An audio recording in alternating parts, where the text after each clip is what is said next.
In what is almost an unprecedented move, President Trump invited lawmakers to the White House today and peeled back the curtains by actually allowing TV cameras into the room to capture their debate on immigration.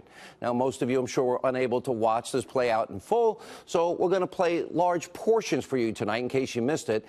Now, the president started off the discussion by telling members of Congress that border security has to come first in any deal. Yes, and we want the wall. Take a look.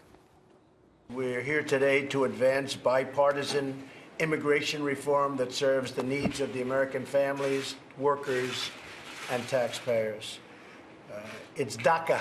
We've been talking about DACA for a long time. I've been hearing about it for years, long before I decided to go into this particular line of work. And maybe we can do something. We have a lot of good people in this room, a lot of people that have a great spirit for taking care of people we represent, we all represent.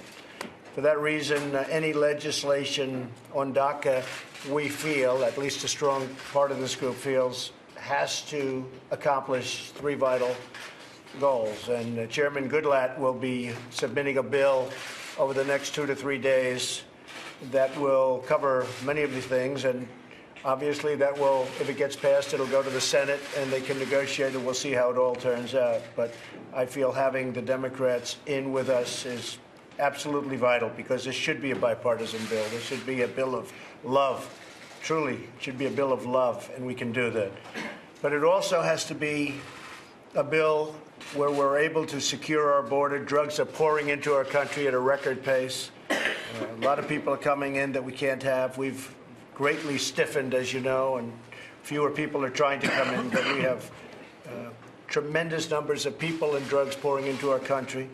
So in order to secure it, we need a wall. We need closing enforcement. We have to close enforcement loopholes, give immigration officers, and these are tremendous people, the border security agents, the ICE agents, we have to give them the equipment they need. We have to close loopholes. And this really does include a very strong amount of different things for border security. I think everybody in the room would agree to that. I think that it's a question of amounts, but I think everyone agrees we have to have border security. I don't think there'd be anybody that says no. Second, it has to be a bill to end chain migration. Chain migration is bringing in many, many people with one, and often it doesn't work out very well. Those many people are not doing us right. And I think a lot of people in the room, and I'm not sure I can speak for everybody, but a lot of the people in this room want to see chain migration ended. And we have a recent case along the West Side Highway having to do with chain migration, where a man ran over, killed 8 people, and many people injured badly, loss of arms, loss of legs. A horrible thing happened. And then you look at the chain and all the people that came in because of him. Terrible situation. And the other is to cancel the lottery program. They call it visa lottery. I just call it lottery, where countries come in and they put names in a hopper. They're not giving you their best names. Common sense means they're not giving you their best names. They're giving you people that they don't want. Now, as you watch this tonight, remember, this is the same president that the media and every Democrat has been telling you for days and weeks, and in some cases months, is absolutely crazy. No, he was very engaged. He was totally in charge and being transparent, extremely patient, and common sense solutions were being offered. He was giving you, the American people, a rare glimpse into a historic process on the important issue of immigration reform. And just a few hours ago, well, the president tweeted, "As I made very clear today, our country needs the security of the wall on the southern border, which must be a part of any DACA approval." President obviously now refusing to back down on building the border wall. I've been saying this for months and years. In order for the GOP to be successful, you guys want to win the midterm elections? Build 200 or 300 miles of the border wall. Go down there and cut your commercials. Promise made, promise kept, voters happy. The American people need to see tangible results, and progress being made on this key promise is key for November. This has to be fund the wall, build the wall first, because it's always like, oh, you get the tax increase, you never get the spending cuts they promise. You always get the consideration, the amnesty, whatever it happens to be. The wall never gets built. We have been down this road. We've seen this rodeo before. You Republicans, you want to win in November? You're up for election, not Donald Trump. Put the American people, put their security first, and show them that by November, you're keeping your promises. Just smart, good for the country, good politics. After the president's remarks, Democrats, they quickly moved to their debate. All they care about is amnesty, DACA, amnesty, and DACA. Take a look. Democrats are for security at the borders. I want to state that emphatically. There's not a Democrat that is not for having secure borders. There are obviously differences, however, Mr. President, on how you affect that. You just indicated that yourself. And you indicated this would be a first step, and then we continue to talk, as we're talking today, about how we best secure the border. There are differences of opinion within your party and within our party. So I would urge that we move forward on protecting the DACA protected individuals. Young people, young adults, as you pointed out in one of your statements, who are productive parts of our community, that we protect them and get that done. And then, because I think everybody around the table, as you pointed out, is for security, and then the issue is going to be how do we best affect that border security. So I would urge us to move, as Senator Durbin has urged us to move, on the DACA students. As a matter of fact, the Speaker, I think today, but maybe yesterday, said we need to solve the DACA issue, and we need to solve it in a way that is permanent, not temporary. And I agree with him on that issue. And interestingly, when you say that, President Obama, when he signed the executive order, actually said he doesn't have the right to do this. And so you do have to go through Congress, and you do have to make it permanent. Whether he does, whether he doesn't, let's assume he doesn't. You said it. And that was a temporary stopgap. I don't think we want that. I think we want to have a permanent solution to this. And I think everybody in this room feels that way and very strongly. What happened, Mr. President, I think, is that the Senate passed a comprehensive immigration bill, as you know. Right. We did not consider it in the House, so we didn't reach those issues. Very frankly, on border security, Mr. McCall, the chairman of the committee, reported out a unanimous security solution, which we then included in the bill that we filed on comprehensive immigration reform. So I think we can reach agreement. Well, I also think that after we do DACA, and I really believe we should be able to be successful, I really think we should look in terms of your permanent solution and to the whole situation with immigration. I think a lot of people in this room would agree to that also, but we'll do it in steps. And most people agree with that, I think, Dick. We'll do it in steps. Even you say, let's do this, and then we go phase two. Kevin, what would you like to say? Well, first, I want to thank you for bringing everybody together. You got the Senate, you got the House, you got both parties. And I like the exchange of ideas. And I think everybody has a point here. The one thing I don't want to have happen here is what I saw in the past. There were former bills that were passed on border security years ago that never got finished. There were immigration bills passed that were right back at the table with the same problem.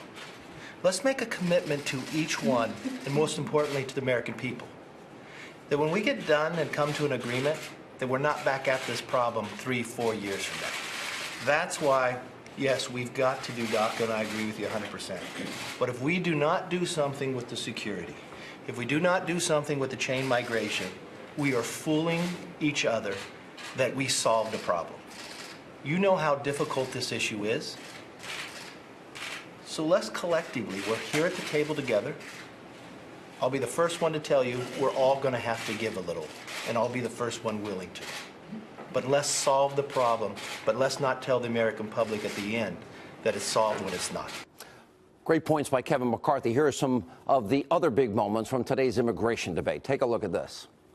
The country is doing well in so many ways, but there's such divisiveness, such division, and I really believe we can solve that. I think this system is a very bad system in terms of getting together, and I'm going to leave it up to you, but I really believe you can do something to bring it together. Other than going to dinner with Bob, I've been doing this for 10 years. I don't think I've seen a better chance to get it done than I do right now because of you. John's right. I'm not going to support a bill if you don't support it. I've had my head beat out a bunch. I'm still standing. I'm Lindsey Gramnesty, Lindsey Gomez. You name every name you want to give to me has been assigned to me. And I'm still standing. The people of South Carolina want a result. How could I get elected? I've been for a pathway to citizenship for 11 million people because I have no animosity toward them. I don't want crooks. I don't want bad hombres. I want to get a merit-based immigration system to make sure we can succeed in the 21st century.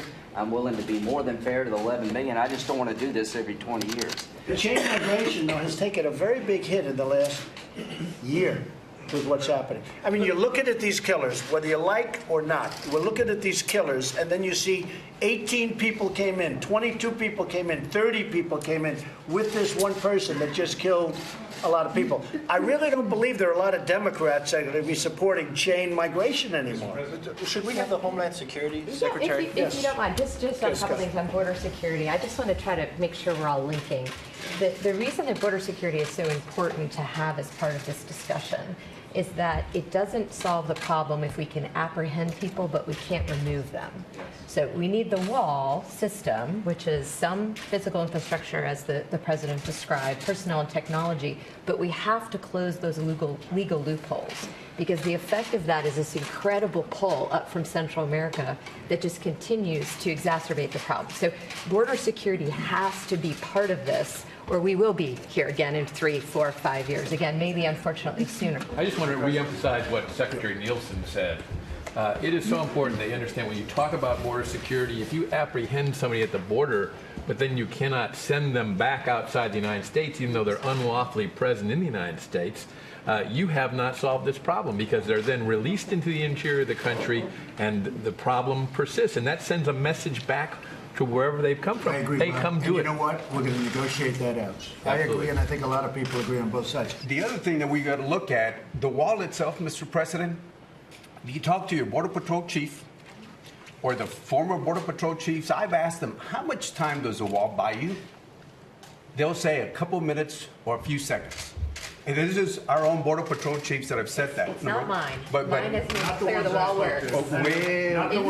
The wall works. They say without the wall, we cannot have border security. okay, let me show And all you. you have to do is ask Israel. Look what happened with them. I would say- Ask you. Henry, Ask without the San wall, you Diego. can't have- All right, The wall works. Homeland Appropriations, your chief was there and the former chiefs have all said that.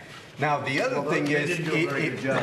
well, if you look at, this is where the walls, Mr. President, if you look at where the walls are at right now, this is where the activity is, where the walls are at right now. We have massive miles of area where people are pouring through. Now, one of the good things, because of our rhetoric or because of the perceived, my perceived attitude, fewer people are trying to come through. That's a great thing. Right. And therefore, I mean, our numbers have been fantastic, maybe for all the right But reasons. let me just finish my thought. I want to ask you that we're playing, you saw the game last night, it was a good game last night. We're playing defense on the 1 yard line, called the U.S. border. We spend over $18 billion a year on the border. If we think about playing defense on the 20-yard line, if you look at what Mexico has done, they stopped thousands of people on the southern border with Guatemala. We ought to be looking Henry, at working with we stopped them. We stopped them. You know why? Mexico told me, the president told me, everybody tells me, not as many people are coming through their southern border because they don't think they can get through our southern border, and therefore they don't come. That's what happened with Mexico. We did Mexico a tremendous favor. We actually put appropriations to help them with the southern The border. point is, I know, we always give everybody, every other nation gets money but ours. But finally, We're always looking for money, but we give the money to other But nations. finally, the last one, That Mr. we have to President, stop. is instead of playing defense on the 1 yard line, if you look, this is your material. We know where the stash houses are at. We know where the hotels are at. We know where they are across the river. And we're going after them. Why stop? Why play defense on the 1 yard Henry, line? we're going after them like never before. We're going All I'm after the saying stash is, if we houses. focus on DACA, we can work on the other things separately. On sensible border security, listen to the folks that are from the border. And then you we folks can are going to work have to, together. you're one voice. You folks are going to have to come up with a solution. And if you do, I'm going to sign that solution. Yes. We have a lot of smart people in this room, really smart people. We have a lot of people that are good people, big hearts, they want to get it done. I think almost everybody, I can think of one or two I don't particularly like, but that's okay. No, I think everybody. Look, Henry, everybody wants a solution. I'm trying to figure that out. Everybody wants a solution. You want it, Henry, and I want it. Is there any agreement without the wall? No, there wouldn't be. The wall has to be there. You need it. John, you need the wall. I mean, it's wonderful. I'd love not to build the wall, but you need the wall. And I will tell you this, the ICE officers and the Border Patrol agents, I had them just recently up. They say if you don't have the wall, you know, in certain areas, obviously, that aren't protected by nature, if you don't have the wall, you cannot have security. Just can't have it. It doesn't work. If you don't have the wall, you'll never have security. Also, the DHS Secretary Nielsen made some great points, as you saw in that exchange. And as we saw today, the president and even some Republicans are saying the border wall has to come first. It has to. And then Congress can talk about other things. To me, that's the right answer. If you build the wall expeditiously and fully fund it, you can move forward. You can have your discussions. Chain migration also must go away. The lottery system, we've learned in the last year, must go away. And when it comes to the Democrats, they are massive hypocrites, and they're being exposed as nothing but political opportunists on the issue of immigration. I doubt anyone else in the media is about to show you these massive flip-flops. Take a look. I voted numerous times when I was a senator to spend money to build a barrier to try to prevent illegal immigrants from coming in. And I do think you have to control your borders. Where it was necessary, we did support some fencing. Where it was necessary, we did add Border Patrol agents. We have done what by any fair estimate would have to conclude is a good job, quote, securing the border. People who enter the United States without our permission are illegal aliens, and illegal aliens should not be treated the same as people who entered the U.S. legally. The American people will never accept immigration reform unless they truly believe that their government is committed to ending future illegal immigration. The president's decision to end DACA was heartless and it was brainless. If this order stands, hundreds of thousands of families will be ripped apart. Tens of thousands of American businesses will lose hardworking employees. Those who enter our country illegally and those who employ them disrespect the rule of law. And because we live in an age where terrorists are challenging our borders, we cannot allow people to pour into the U.S. undetected, undocumented, and unchecked. If there are disruptions in these countries, if there's conflict, if there's bad governance, if there's war, if there's poverty, in this new world that we live in, we can't isolate ourselves. We can't hide behind a wall. It shows how far left now this Democratic Party has moved. By the way, anyone else going to point out the hypocrisy? I guess now that it's politically expedient for the Democratic Party and now opposing the policies they were passionately supporting en masse. Now, FoxNews.com has a great article up today showcasing the Democrats' blatant hypocrisy on immigration. Here's the headline. Dems change tune on border wall after backing barrier, under Obama. And the reporting points out that 5 years ago, under Barack Obama, the entire Democratic caucus voted to build 700 miles of fencing along the southern border. It's the same area that President Trump's proposed border wall would cover. They didn't get the job done, and it doesn't end there. The bills Democrats supported, which was called the Economic Opportunity and Immigration Modernization Act, also included $40 billion over a decade to strengthen border security measures, and also called for doubling the number of border agents to be hired. Would have been a good idea. Here's what this tells us. Democratic Party and their opposition to what President Trump is asking for, it's nothing but a total farce. It's about playing politics, identity politics. It has nothing to do with the facts and reality about what is going on at the border. Look, I have personally been reporting from the border at least a dozen times. Horseback, all-terrain vehicle. I've been out there on helicopters and boats. I've done it all of it. I've seen gang members being arrested. A warehouse, the biggest one you've ever seen, floor-to-ceiling drugs that were confiscated. I've been in a drug smuggling tunnel and much more. The problems down there are real. Human trafficking, drug trafficking. Democrats don't want to address these issues because they'd rather try and now score cheap political points.